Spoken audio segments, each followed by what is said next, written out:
Ok. Er du klar? Ja. Ja. Meg og Øystein vi venter på at disse her bollene skal heve seg og bli klar til ovnen. Men imens vil vi lage ekkel kakao.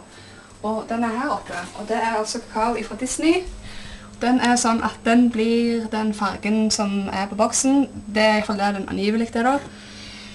Derfor så tror jeg vi skal begynne med blå. Det er en del problem med dette. Det ene problemet er at denne kakaoen er kjøpt i 2004, og vi er ikke helt sikre på om den egentlig er brukende. Men altså, det er jo noe vi bare må finne ut. Men det som er da, at for å få den opp, så må vi bruke et skrujern.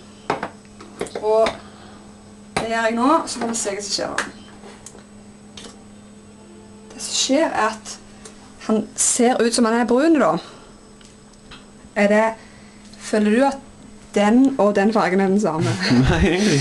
Så vi får se hva som skjer når vi tilsetter varmt vann. Det er det som står. Ja. Add hot water and watch it turn blue. Jeg stoler ikke helt på det, men vi får se. Jepp. Ok.